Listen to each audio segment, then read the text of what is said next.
오늘 우리 주안의 말씀은 사무엘하 21장 10절에서 14절까지의 말씀입니다. 아야의 딸 리스바가 굵은 배를 가져다가 자기를 위하여 바위 위에 펴고 곡식배기 시작할 때부터 하늘에서 비가 시체에 쏟아지기까지 그 시체에 낮에는 공중의 새가 앉지 못하게 하고 밤에는 들짐승이 범하지 못하게 한지라.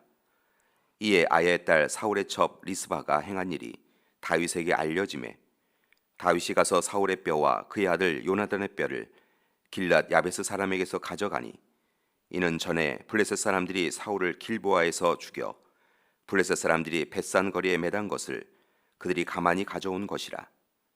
다윗이 그곳에서 사울의 뼈와 그의 아들 요나단의 뼈를 가지고 올라오매 사람들이 그 달려 죽은 자들의 뼈를 거두어다가 사울과 그의 아들 요나단의 뼈와 함께 베냐민 땅 셀라에서 그의 아버지 기스의 묘에 장사하되 모두 왕의 명령을 따라 행하니라.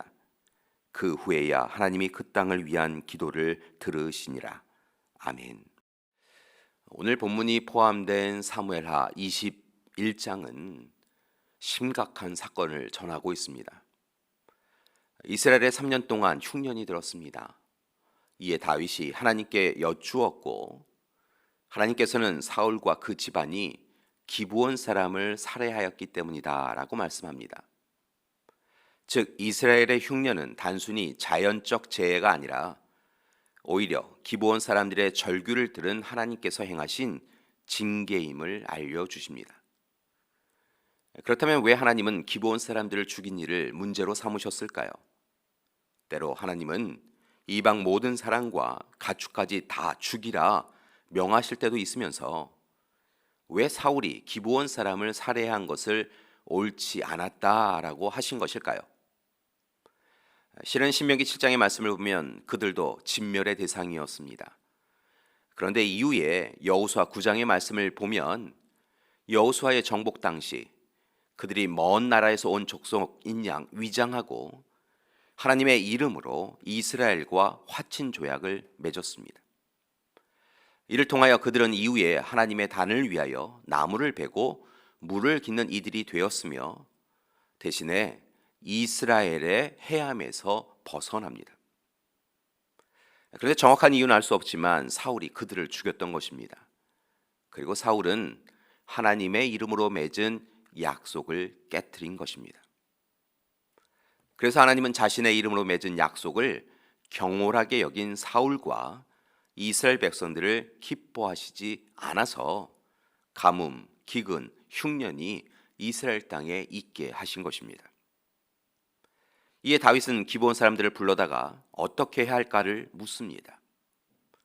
아마도 다윗은 기브온 사람들의 피해를 물질적인 부분으로 해결하고자 한 듯합니다. 그러나 기브온 사람들은 자신들의 갈등이 은이나 금으로 해결할 문제가 아니다라고 말합니다.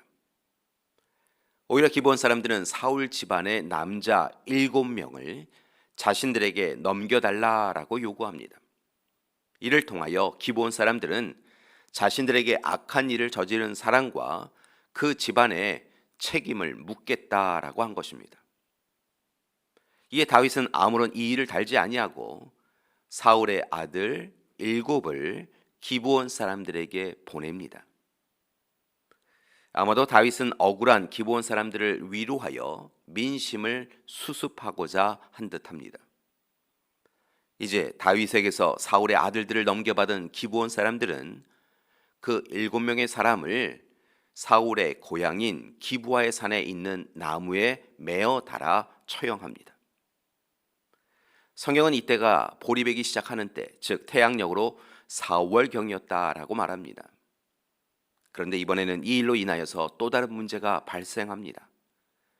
즉 다윗이 행한 일로 자기 아들들이 죽임을 당한 어머니 사울의 첩이면서 아야의 딸인 리스바, 사울의 딸 메랍이 이 일로 통곡하며 아들들의 시신을 새나 들짐승들이 해치지 못하도록 굵은 배를 가져다가 반석 위에 펴고 시체 곁에 머물며 지켰다는 것입니다. 그리고 이러한 그녀들의 슬픈 이야기가 사람들을 통하여 다윗에게도 전하여집니다. 이에 다윗은 다시 이 사건을 수습하고자 노력합니다. 그래서 고민 끝에 그가 생각해낸 묘안은 사울 왕과 그의 아들 요나단의 유고를 길랏 야베스 사람들이 장사한 에셀나무 아래에서 수습하여 정중히 장례를 치르는 것이었습니다. 그때 기브온 사람들의 손에 보복 살해당한 7 아들의 유고를 또한 수습하여서 사울의 지파 베냐민 지파 땅 셀라에 안장하도록 합니다. 그리고 이제 다윗의 명령이 그대로 행해진 후에 하나님께서 그 땅을 다시 돌보아 주십니다. 비가 내렸고 가뭄이 끝이 났으며 하나님께서 이스라엘의 하나님으로서 함께 동행하십니다. 여러분, 이 사건은 우리에게 무엇을 말해주는 것일까요? 사울 왕과 다윗 왕, 그들은 자신에게 주어진 권력을 가지고 나름대로 공명정대하다라고 하는 방식으로 자신의 기준과 경험을 토대로 판단하고 문제에 대하여서 해결책을 제시하였었습니다.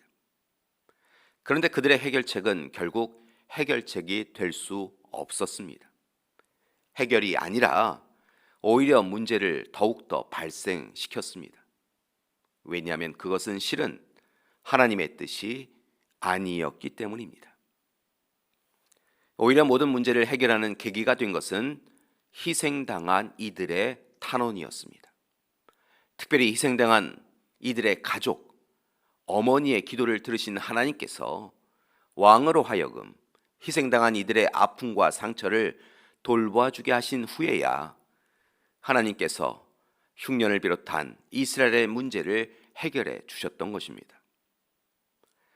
따라서 오늘 말씀은 혹 권력에 의하여 희생을 당한 사람이 있으면 그 사람을 하나님께서 눈여겨보고 계심을 깨닫고 그의 억울함과 아픔과 상처를 풀어주어야 한다라고 이야기하고 있는 것입니다. 그것이 하나님의 뜻입니다.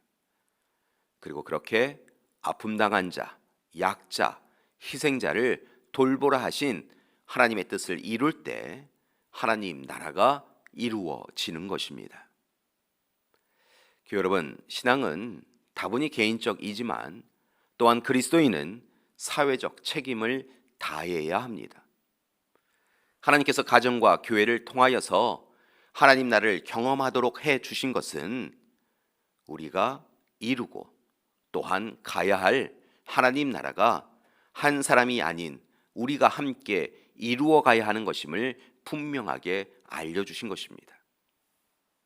따라서 이제 더욱 힘써서 누군가에게 상처를 주는 일이 없기를 원합니다. 우리의 탐욕과 욕망을 이루기 위하여 타인의 당연한 권리를 빼앗아서는 안 될 것입니다. 우리의 유익을 얻기 위하여 타인을 고난과 고통의 자리로 이끌어서는 안 될 것입니다. 오히려 오늘 고난과 고통의 자리에 있는 이들을 바라보고 돌보아야 합니다. 선한 사마리아인처럼 돌보아야 합니다. 예수님이 제자들의 발을 씻기기 위하여 무릎 꿇으셨던 것처럼 우리도 타인을 위하여 섬김과 헌신의 자리에 주저함 없이 나가야 합니다.